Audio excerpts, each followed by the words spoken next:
Hello friends, welcome back to my channel. আশা করি সবাই ভালো আছো, আমিও খুব ভালো আছি। একটা আর্জেন্ট ভিডিও তোমাদের জন্য। আচ্ছা, তাহলে ডাইরেক্ট ভিডিওতে চলে আসি। তাহলে টনদীপ, আজকে কি হলো?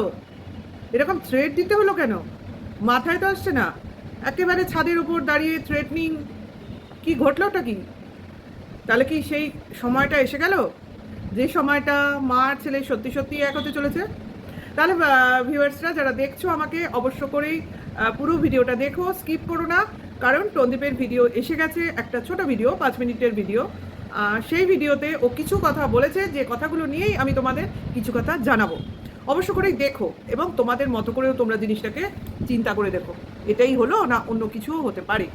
যাই হোক, সেই ছাদ, পজিশনটা বলে নিই আগে। ছাদের উপর দাঁড়িয়ে কথা। এই ছাদের উপর যখন দাঁড়িয়ে কথা বলে টনদীপ, এর আগের ঘটনাটা আমার মনে পড়ে যায়, সেই মাল রিকভারির কয়েকদিন আগের সেই ছাদের উপর দাঁড়িয়ে কথা। নিতে আসবে জিনিসপত্র, এমনিই তো দিয়ে দেবো না, হাতে জিনিস নিয়ে আসবে, তবে জিনিস নিয়ে যাবে। মনে আছে নিশ্চয়ই সেই ঐতিহাসিক ক্ষণ, ঐতিহাসিক মুহূর্ত। সারা গ্রাম একাঠা করে চেষ্টা হচ্ছিল অনেক কিছু দেখাবার বা অনেক কিছু বোঝাবার, এবং সঙ্গে সঙ্গে তো বলাই হয়েছিল প্রুফ, আইন, নির্দেশ, নির্দেশনামা, এই সমস্ত নিয়ে আসবে। আজকেও সেম টু সেম বলা হলো এবং দেখানো হলো কিছু স্ক্রিনশট। কি স্ক্রিনশট সেগুলো? কতগুলো এনডিটিভির খবর। আমি তো প্রথমেই ভেবেছিলাম হয়তো লিগাল পেপারসের কিছু ক্লিপ তুলে দিচ্ছে। অ্যাকচুয়ালি নয়, এটা এনডিটিভির কিছু ডিভোর্স কাস্টাডি কেসের কিছু নিউজ। দুটো শর্টস দিয়েছে, দুটো ছোটো ছোটো ক্লিপ দিয়েছে। তাতে আমি ওটা আবার স্ক্রিনশট নিয়ে এক্সপ্যান্ড করে দেখলাম। আচ্ছা, এখন এগুলো দেখাতে হচ্ছে? এই না অনেক কাজ করছে, 90% কাজ এগিয়ে গেছে, মাত্র 10% বাকি। তাহলে কিসের দরকার পড়লো এই ছোট্ট ভিডিওটার, ওই ক্লিপগুলো দেওয়ার আর বলার? সর্বোপরি এই না বলতে শুনেছিলাম যে যে গর্জায় সে বর্ষায় না, আর যে চুপচাপ থাকে সেই চুপচাপ কাজ করে এগিয়ে যায়। তাহলে আজকে কিসের প্রয়োজন হলো এই কথাগুলো বলার? যেটা করা সেটা করেই তো দেখিয়ে দেবে, তাই কি না? ওদের কথা, ওদেরই ভার্সন, আমি শুধু বলছি। তাহলে আমি চলে আসি টু দ্য পয়েন্টে। অবশ্য করেই কিছু খবর হয়েছে, অবশ্য করেই, যে টিনাদের পক্ষ থেকে টিনা তার মায়ের সত্তা নিয়ে ছেলেকে অবশ্য করেই নিতে আসছে। এই খবরটা কিন্তু অবশ্য করেই এরা পেয়েছে। ওটারই বহিঃপ্রকাশ। যেভাবে ওই মাল রিকভারির দিন যে ঘটনাটা ঘটেছিল বা দুদিন আগের যে কথাগুলো আমাদের জানানো হয়েছিল, ওরা কিন্তু তখনও জানতো যে এই মাল রিকভারি হচ্ছে, কারণ থানা থেকে অবশ্য করে এদের জানিয়ে দেওয়া হয়। তার জন্যই ওই ভিডিওটা এসেছিল যে এরকম একটা ঘটনা ঘটবে, তোমরা এই জিনিসটার জন্য ওয়েট করে থাকো। আজও কিন্তু সেম জিনিসই ঘটেছে। ওদের কাছে কোনো নির্দেশ, আদেশ এই সমস্ত এসছে, যেটা কিনা মা তার ছেলের কাস্টাডি নিতে আসবে। এটা কিন্তু আমার অনুমান, কারণ ওর যে বডি ল্যাঙ্গুয়েজ, ও যে ধরনের ভিডিও আজকেও করলো, সেম টু সেম অ্যাজ আগের ভিডিও। সেই জন্যই আমি এতটা শিওর হয়ে বলতে পারছি, সম্ভবত টিনাদের পক্ষ থেকে এরম কোনো নিউজ ওই বাড়িতে এসে পৌঁছেছে টনদীপের কাছে, যে মা তার ছেলের কাস্টাডি নিতে আসছে, এবং অবশ্য করেই পারমিশন নিয়েই আসবে। এ তো স্বাভাবিক। মা ছেলের কাস্টাডি পাবে, এতে আপত্তির কি আছে?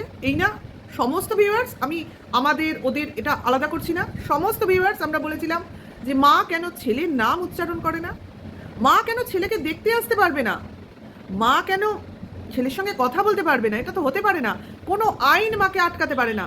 বলেছিল কি না সবাই, এটা অ্যান্টি বা ফরের কোনো ভিউয়ার্স ইন্ডিভিজুয়াল হবে না। সবাই বলেছিল এমন কোনো আইন নেই যেখানে মা তার ছেলের কথা বলতে পারবে না, ছেলেকে দেখতে পারবে না বা ছেলের কাছে আসতে পারবে না। আমি কিন্তু তখন, বা আমাদের মতো কয়েকজন কিন্তু তখন বলেছিলাম, টনদীপ কিন্তু সহজ ছেলে নয়। টিনা চাইলেই এসে দেখতে পারবে না, টিনা চাইলেই কথা বলতেও পারবে না, কারণ টনদীপ ছেলেকে তার মায়ের সঙ্গে মিশতেই দিতে চায় না। আজকে এই যে ও একটা শর্ট ভিডিওর মাধ্যমে ওর বক্তব্য আমাদের সামনে তুলে ধরলো, ও নিজেও জানলো না ও নিজের কোন চারিত্রিক গুণটা এখানে দেখালো। এবং আমরা যে এতদিন ধরে ওর বিপক্ষে এই কথাগুলো বলে আসছি, যে ছেলেকে নিতে দেয়নি, ছেলেকে ও ছাড়তে চায় না, ছেলেকে ও ছাড়বে না, এই ধরনের মেন্টালিটি ও প্রথম থেকেই পোষণ করেছিল, যার জন্য টিনার কাছে ছেলে ছিল না। আজকে আমাদের কথাটা ও নিজে প্রমাণ করে দিয়ে গেল। এবং সমস্ত ভিউয়ার্সরা দেখো, অবশ্য করেই দেখো এই ছেলেটার চরিত্রটা কিভাবে সবার সামনে চলে আসবে। এবং এই যে গল্প, এই যে টোটাল গল্প, এর পিছনের ব্যাক স্টোরিটা কতটা নগণ্য, কতটা শয়তানি মেশানো, সমস্ত ধীরে ধীরে চলে আসবে। চলে আসি আজকে আবার ওর কথাগুলোর মধ্যে। ও সান্ত্বনা দিতে এসছে ওর ভিউয়ার্সদের, যে তোমরা যারা আমার হিতাকাঙ্ক্ষী, যারা তোমরা আমাকে নিয়ে চিন্তা করো, তাদের চিন্তা আমি মোচন করতে এসছি। আমার তো মনে হলো এমন বলছে, যারা তোমরা আমাকে ভিউজ দাও, যারা তোমরা আমাকে গিফটস দাও, আমি তাদের শান্তি দিতে এসেছি। কারণ তোমাদের ভিক্ষা, তোমাদের ভিউজ, তোমাদের গিফটস তোমরা জারি রাখতে পারবে, কারণ আমি ছেলেকে ছাড়বো না। এটাই তো বললো, টোটাল জিসটা তো তাই। আমি ছেলেকে কোনো মতে ছাড়বো না, আমি সুপ্রিম কোর্ট অবধি যেতে পারি, যা। আমি বলবো যা, তুই গিয়ে দেখা একটা ছেলেকে, দুধের শিশুকে মার থেকে কিভাবে তুই আলাদা করতে পারিস। এবং এই কাজটা করার সঙ্গে সঙ্গে তুই তোর জাত দেখিয়ে দিবি ইউটিউবে, এবং প্রত্যেকটা ভিউয়ার্স দেখবে যে একটা বাবা কিভাবে নিষ্ঠুর হতে পারে, নির্মম হতে পারে, নির্দয় হতে পারে। কর, এইগুলো করার মধ্য দিয়ে আমাদের তুই হেল্প করছিস, কর। তুই নিশ্চয়ই কোনো খবর পেয়েছিস এটা হবে, তার জন্যই তুই থ্রেড দিতে ছাদে এসে দাঁড়িয়েছিস। এবং যে ক্লিপগুলো দিচ্ছিস কোনো নিউজ পেপার থেকে বা নিউজ টিভি, ওই মোবাইলের মারফতই তো, ওখান থেকে স্ক্রিনশট নিয়ে নিয়ে ভিউয়ার্সদের সান্ত্বনা বাক্য দিতে চাইছিস। আরে কোনো নিয়মই নিয়ম না। মা আর ছেলের সম্পর্কটা তোর বোঝারই ক্ষমতা নেই। মা পরকিয়া করেছে বলে তো মার মাতৃত্বটা চলে যায়নি। মা সব ভুলে ছেলেকে চাইলে খোদ বিচারকও দিতে বাধ্য। আজকে তোকে বলতে হলো তো, তোর যতটা অধিকার ওর মারও ততটা অধিকার। তোর মুখ দিয়েই তুই বলবি, আমরা শুনবো। এটা তোকে মানতেই হবে। তোর ছেলে তোর সম্পত্তি নয়, ওটা একটা আদরের ধন। তুই একটা শিশু যে কিনা ভগবানের সঙ্গে কথা বলে আমরা জানি, তার ভগবান, তার মাকে তুই তার কাছ থেকে কেড়ে নিয়েছিস। এই পাপের কি শাস্তি হবে না? এই পাপের অবশ্য করে শাস্তি হবে। আর সেই কেড়ে নেওয়ার জন্য মাকে পরকিয়া নামক একটা সম্পর্কের ট্যাগ লাগিয়ে দিয়েছিস, যেটা ও করেছে কিনা সন্দেহ। হ্যাঁ, সবাই বলবে চ্যাট করেছিল। হ্যাঁ, চ্যাট করেছিল। চ্যাটটা যদি পরকিয়ার ট্যাগ হয়, বিচারক সেটা দেখে নেবে।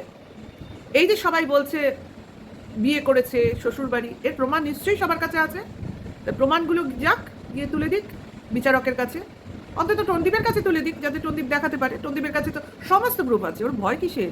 এই ধরনের ভিডিও করতে হচ্ছে কেন? সবাইকে ওয়েট করতে বলছে যে এরম একটা ভিডিও, এরম একটা দিন আসতে চলেছে, যেদিন ওরা আসবে আর আমি কি সিন করি তোমরা দেখো। আমরা তো বলেছিলাম একটা মাল রিকভারির দিন ওই সিন যদি হতে পারে, তাহলে ছেলে নিতে আসলে টিনা না জানি কি হবে। কিন্তু হোক, মা কি করতে পারে একজন মা তোর ধারণা নেই। তোর মাকে তুই দেখেছিস যে নিজের মেয়েকে হেলায় ছেড়ে দিয়েছে, কিন্তু এই মেয়ে তো হেলায় ছেড়ে দেওয়ার মেয়ে নয়। সে সব ছেড়ে দিতে পারে, সব কিছু ছেড়ে দিয়েছে, টাকা পয়সা, লসই তো লস করেছে বলতে গেলে। তোমাদের কথায়, মানে ওদের পক্ষে ভিউয়ার্সদের কথায়, এইরকম স্বামী, এইরকম শ্বশুরবাড়ি, এরকম ধন দৌলত সবই তো ছেড়ে দিয়েছে। থাকার মধ্যে রয়েছে ওর 9 মাসের গর্ভে ধরা সন্তান, 3 বছরের মানুষ করা সন্তান, মাঝখানের কয়েকটা মাস ওটা কি কোনো ম্যাটার করে? ও যদি প্রমাণ করে দেয় ছেলেকে নিতে তুই দিসনি, অন্তত সেটা তো প্রমাণই হয়ে যাবে। তাহিরপুর থানায় যে 4 ঘন্টা ও বসেছিল, ওয়েট কর, সব আসছে, সব আসছে। ভয় তুই পেয়েছিস, তার জন্য এই ভিডিও। এটা ভয়ের থেকে, ভয়েরই তো বহিঃপ্রকাশ, বোঝা যাচ্ছে। এই ভিডিওর মারফত কাউকে তুই ভয় দেখাতে চাইছিস, তোরই কেয়ার করবে? যদি আমি বলবো, মার ক্ষমতা, মার সন্তানকে পাওয়ার যে ইচ্ছা, সেখানে ভগবানও নিজের হার স্বীকার করে নেয়। এটা কেউ কিছু করতে পারবে না, কিচ্ছু করতে পারবে না। আসলে পরে সিন ক্রিয়েট করবো, সেটা তুই করিস, অল টাইমই করিস, অল টাইম করিস, সে তো স্বাভাবিক। একটা শ্বশুরবাড়ির মাল রিকভারির দিন তুই যা সিন ক্রিয়েট করেছিস, এ তো তোর ছেলে, তোর ট্রাম্প কার্ড, তোর হাতে তুরুপের তাস, যে কিনা ভিউজ দেয়, গিফটস দেয়, টাকা দেয়, পয়সা দেয়, বলতে গেলে এটিএম কার্ড, সেটা কিনা হাতছাড়া হয়ে যাবে, ভাবা যায়? কি কার করা যাবে? কি আর করা যাবে, ঘর থেকে লক্ষ্মী চলে গেছে, সঙ্গে তো তার কে যাবে, ছোট সোনাটাও তো যাবে। হ্যাঁ, ও কিন্তু কোনোদিন অস্বীকার করেনি তার বাবার অধিকার, বাবার সব কিছু কোনোদিনও অস্বীকার করেনি। কিন্তু এই ছেলেটা বসে বসে ক্রমাগত মাকে অস্বীকার করে গেছে। কেন? তার মা তাকে ভালোবাসে না, এটা বুঝে গেছে। ভালোবাসার মতো তো কিছু দেয়নি, ভালোবাসা আদায় করে নিতে হয়। ভালো নাই বাসতে পারে কেউ, সম্বন্ধের বিয়ে ভালোবাসতে জানাতে হয়। আমাদেরও অ্যারেঞ্জ ম্যারেজ, আমরা কেউ ভালোবেসে বিয়ে করিনি, কিন্তু এত বছর এত দিন তো একদিনে হয়নি, একটু একটু করে হয়েছে। ঝগড়াঝাটি কি আমাদের মধ্যেও হয়নি? হয়েছে, অনেক বড় হয়েছে। ভালোবাসাটা তো একদিনে আসে না, একটু একটু করে হয়। সন্তানের সঙ্গে সঙ্গে বাড়তে থাকে, সন্তানও বড় হয়, রিলেশনের ভালোবাসাটাও বাড়ে, এটাই তো নিয়ম। আর এই ছেলে এই তো 7 মাস দেখছি উইদাউট ওয়াইফ, এই ছেলের সঙ্গে তো থাকাই যায় না, অ্যাকচুয়ালি থাকা যায় না। শুধু টাকা পয়সায় যদি সব হতো তাহলে যে কোনো ছেলেকে বিয়ে করা যেত। আমার তো মনে হয় টাকা পয়সার থেকেও ছেলের চরিত্রটা আগে, ছেলের স্বভাব, তারপর ছেলের কেয়ারিং, মানে ছেলের নেচারটা আগে। সে তো চট করে বোঝা যায় না, কোনো ছেলের সঙ্গে থাকতে থাকতে বোঝা যায়, কিন্তু সেটা তো সম্ভব না, আমাদের হিন্দু সমাজে সম্ভব না যে আমরা মানে একটা ছেলের সঙ্গে অনেকটা টাইম, অন্তত আমাদের বেলায় তো সম্ভব ছিলই না। আমরা সেভাবে দেখাও সাক্ষাৎও করিনি, সম্বন্ধ দেখা তারপরেই বিয়ে, এই তো ভালো করে কথাই বিয়ের পর। তাহলে সেই থেকে যদি অ্যাডজাস্ট হতে পারে, এদের অ্যাডজাস্টমেন্ট হলো না কেন? ফারাক কিসের, ফাটল কিসের? এর মধ্যে কে ছিল, তৃতীয় ব্যক্তি কে এই ফাটলগুলো জোড়া না দিয়ে বড় করে দিয়েছে? সমস্ত জিনিস দেখা হবে, ভয় পাওয়ার কিচ্ছু নেই। লোককে ভয় দেখালেই লোক ভয় পায় না। আর কোনো মা কোনোদিন ভয় পেতে দেখেছিস? কোনো মা কোনোদিন ভয় পায়নি। ছেলেকে পাওয়ার কথা, ছেলেকে মা যে কোনো পরিস্থিতিতে পাবে, ভয় দেখাতে এসছে। আর কতগুলো এনডিটিভি নিউজ নিয়ে, তোদের কাজই এই নাকি? ওই সারস কিমা ওদের দিয়ে হচ্ছে না, আর ওই স্মার্ট ওকে দিয়েও হচ্ছে না, ওই ক্লিপিং দেখিয়ে এখানকার কতগুলো নিউজ, ওখানকার কতগুলো অনলাইন ব্যাপার, ওইগুলো না হচ্ছে না, এখন নিজেকে দেখাতে হচ্ছে। দেখাতি কোনো কোর্টের নোটিশ, আর বলছিস কি গুড ওয়াইফ গুড মাদার, এইসব প্রুফ হাইকোর্ট থেকে নিয়ে এসে তারপর যেন ছেলের কাস্টাডি নিতে হয়। ও তো বলেনি এইসব, ও দেখাবো বলেনি। তুই দেখতে চাইছিস, তাহলে তুই প্রুফ করে নিয়ে আয় ও গুড ওয়াইফ না, গুড মাদার না, তুই প্রুফ কর। ও কেন করবে? ওর কি দরকার? ও যদি কাস্টাডি পায় ও আসবে, কাস্টাডি পেপার নিয়ে আসবে, ছেলে নেবে, চলে যাবে, এই তো ব্যাপার।